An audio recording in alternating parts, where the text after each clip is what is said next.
Barcelona was tearing apart Inter's unbreakable defense with their typical central combinations, as Flick allowed his players to enjoy total freedom in the middle. But still, Inter managed to expose Barca's limitations.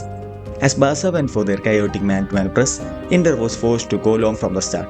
This means Barca's midfield has to contest for aerial duels, and it exposed them right from the start.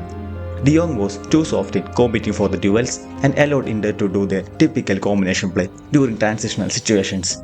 Barca's high line made this progression much quicker, and Inter Milan entered the Barca's penalty area in the first minute itself. Inter is well drilled for these aerial ball situations where the target man lays it over for a nearby teammate who could then quickly progress using wide runners. In addition, Barca lacks a proper midfield structure while pressing high, and this makes it difficult to win second balls, especially against a team who constantly holds width. Barca could suffer from early crosses targeting the space behind their high line, and Inter even scored one goal from there but was ruled offside. Despite of the early setback, Barca continued their aggressive man-to-man press, often leaving the centre-back in 1v1 situations. Flick insisted on the high press, and Barca soon started to control Inter's fluid build-up. Even when Inter tried their typical positional rotations, Barca followed every movement to maintain man-to-man marking. Thus Inter started making mistakes and Barca regained the control. Barca relied on their central progression as they could use the attacking midfielder to drop and receive behind the Inter's midfield line. They used two center midfielders to pin Inter's midfield line, and this left space between the lines for Olmo to exploit. If Inter pushes their centre back high, Barca could exploit it with multiple runs from the striker and the inverted winger Rafinha. Barca kept on exploiting the space behind the midfield line using dropping movements, and Inter's press was constantly bypassed. De Jong was dictating the build-up from deep areas, while Pedri controlled the middle third progression with his clever positioning in the pockets. Thus Inter had to give up their high press and was forced into a low block. Then it was all about Barcelona camping in Inter's defensive third. Barca's primary idea was to equip the space between the lines. If Inter is too compact, they use Yamal as a tool to attract pressure, so that Inter's defensive ship will get stretched a bit. Then Barca could play it back to the center and penetrate the gaps using quick combination plays. Yamal was a cheat code as his ability to attract pressure disrupted Inter's low block for Barca's pocket players to equip. With him just carrying the ball, whole defensive block would get dragged towards him, and when the ball is played back, De Jong or Pedri would exploit the narrow gaps to find Torres or Olmo.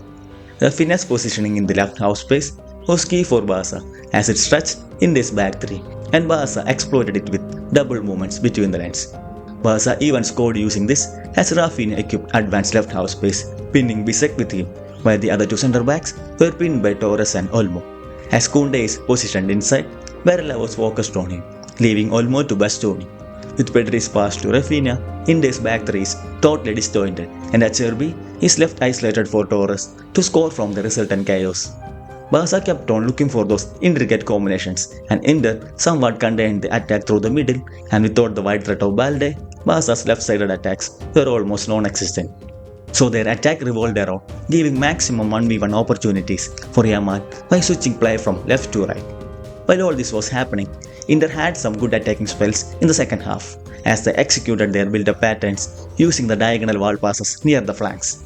Particularly in the second half, Inter was somewhat successful in manipulating Barca's press to find space between the lines using their midfield movements. They maintained their transitional threat by keeping both centre forwards narrow and close to Barca's high line. This means Barca could be easily exposed if the midfield ball carrier is allowed to pick the runner. Barca's chaotic defending during turnovers were also exploited with quick combinations. Inter's two goals highlighted Barca's aerial inefficiency. Barca defended corners by marking Inter's main aerial threats Acerbi, Bastoni, Thuram and Visek using their four defenders. Other Barca players were tasked to maintain pressure in the box. In both of their goals, Olmo failed to defend Dumfries, who was a total physical mismatch for him. Especially in the second goal, Inter had 5 aerial threats as Taremi was added to the list. This left Dumfries free for Olmo to mark, and he couldn't cope up with the wingback's physicality. Regardless of all these tactics, it was Yamal's game as he was unstoppable at times, with Inter even using 3 players to close him down. He may dribble past the 3 or use it to create space for others. As mentioned before, it was Yamal's wide threat that created room for Barca's central attacks. Still, Inter's solid defense can stop all those central attacks, but it seems nearly impossible to contain this 17-year-old, and he will be the key factor in deciding the second leg.